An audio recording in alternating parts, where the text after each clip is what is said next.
All right, welcome back to the big board. Let's see if we can remember everything that I've done over the last couple of days, just as we start with this scenario from the last gamble. 22nd of September, AM turn. Germans started out the situation with these SS units in here that are isolated. It's their first turn of isolation, and so we've got a modest amount of time, but not a lot of time, and we need to reconnect here so that we can provide supply and get them out of their isolated state. And unfortunately, my tweezers are not wide enough to pick up these larger counters, so I've got to pick this guy up. So I had this little Third Armor CCB, kind of tough guy, a bunch of Shermans hanging out in there. We were able to bring some infantry and then support these tanks and make an attack here. Wasn't great odds, didn't roll well, didn't really have a lot of artillery support, and the Americans did have some artillery support, which they used effectively. Hopefully you can see that. It's right there. Anyway, you don't need to see it up close for the moment because the board's just too crowded for me to put the dolly down on it. That's where I need to spend a bunch of money and have some floating camera nonsense. But anyway, so unfortunately, this is going to be a problem come next turn. Now, in the meantime, some out of supply units, where are they? Here, participated in an attack and actually disorganized and reduced this unit here, 7th Armored guys.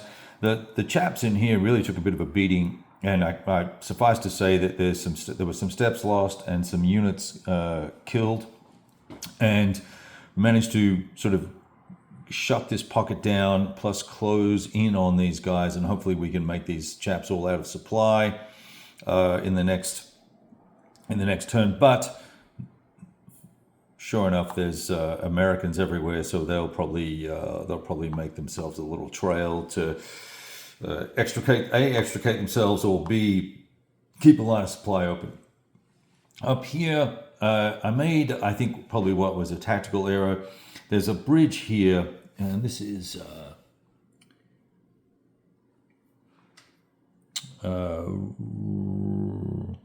Robertville right there. And here is Vaines, Waimes. Depends on how you want to pronounce that. And I just forgot to use the combat reserves here, which probably would have helped this attack. They took a one-step retreat. It was a D1. Not a big deal, but they crossed the little river here into this town, and this has put some pressure on this area here. Inflicted a step loss here, and took a step loss, I believe, as well. No other attacks up in the north. So let's move over to sort of the southwest side of the board, and if I can, I'm going to have to move the dolly carefully. I've got units underneath me here, which we'll have a look at in a second. Let's see if I can get down low enough to have a look at Bastogne. There we go. That's about the best I can do for you. Why don't I zoom out, Kevin? There we go. That makes it easier. All right. I moved as assertively, I guess would be the right word, or aggressively as I could with the units that were already in location here around Bastogne, 2nd Panzer, some of the Panzerlehr chaps, and then the 26th also was right nearby. So we attacked the 101st, 506th in this hex, got a 4-1 on it because we had a flanking attack. We came from...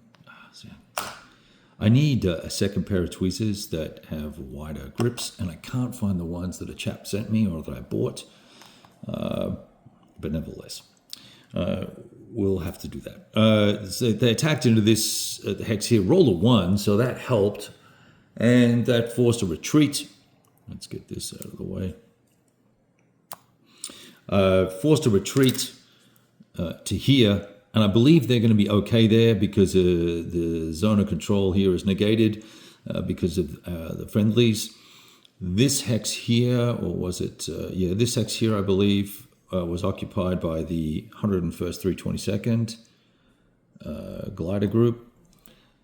They got a D2. They had to retreat 2, and they retreated into that hex there. So they kind of swapped positions. No losses. Now, the choice there was, I think, given that I was in light woods or woods, I could have probably taken a step loss and held. And I'm debating whether or not that's something I should have done, could have done. We'll mull on that a little bit. I would need to. There are only certain places you can choose to stand or hold, and I'm pretty certain woods is one of them. But I don't know if that's worth doing now, given it's the first of there's 5 turns and 2 turns a turn. 2 turns a day, so there's 10 turns in this game. I think taking a step loss this early might be a mistake, but who knows? So it's all very scary here right at this moment. You probably notice this bridge here.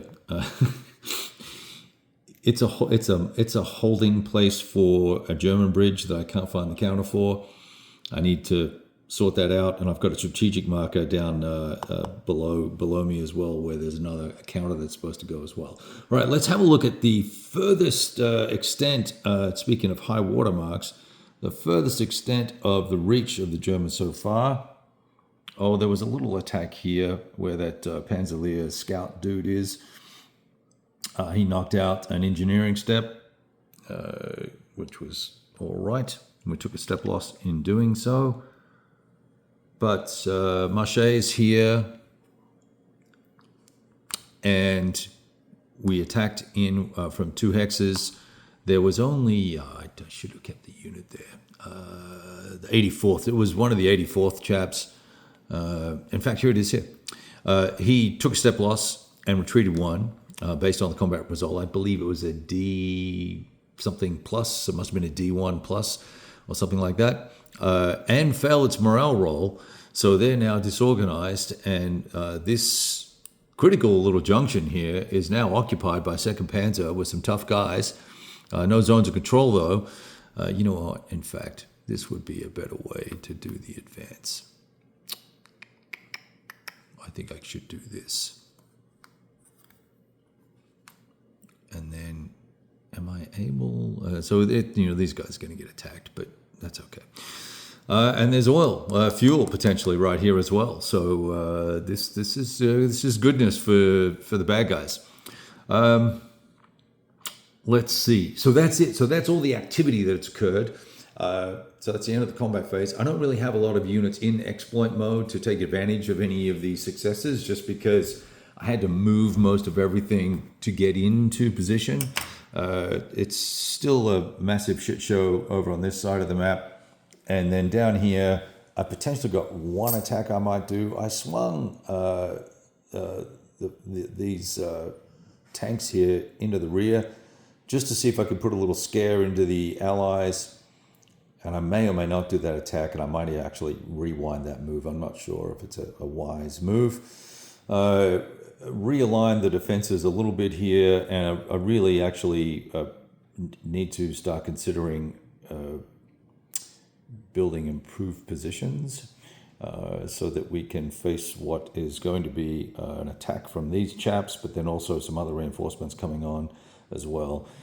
So lots going on the map. Most of the forces that are available are on the map.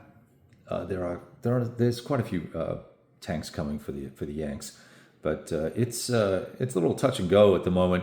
I don't know that there's enough fighting power, particularly once we start getting into things being out of supply, for the Germans to be successful with anything. But it sure is interesting.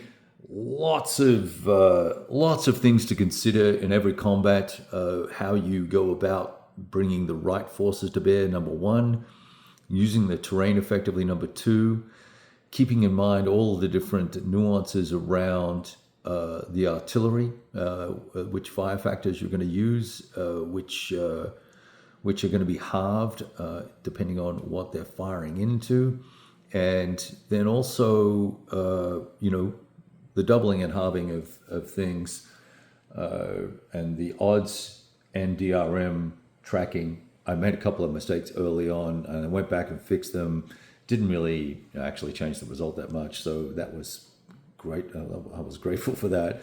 But lots of stuff to keep track of and lots of things to be thinking about in terms of best way to get to where you need to be, whether that's march mode or regular movement or strategic movement, and then your combat and what units are capable of. There is some reasonable differentiation that's going to make a difference. A tank is not just a tank, and certain types of infantry have AT capabilities, and so they need to be in good positions as well. You don't want to get caught in the open as a single unit, particularly if you're well, it doesn't matter which type, but it's great to be a single unit if you're an armored unit, because you get doubled in your defense. But there's all sorts of little nuance like that you need to keep in mind and be thoughtful of. I really think you will be jumping into the rule book on a regular basis. So thankfully the rule book is clearly laid out and not verbose. It's very succinct, generally speaking. And I think that's going to help you facilitate your play. I'm using little post-it notes to mark where the combat rules are, where the artillery rules are, and various bits and pieces about stacking and zones of control that I want to keep track of. Just to do that. I actually would look forward to if there's a new release, not a new release, but a PDF release of the rules. I don't know if there is one yet or not. I would probably print that off so I could highlight. I don't want to highlight in this rule book just because of the binding and whatnot. And it's high gloss paper anyway. So good stuff. Lots to think about. Enjoying it. We're going to keep going here, and we'll see what the Yanks can come up with in their turn once we get through the balance of the German turn. Talk to you soon. Roll dice.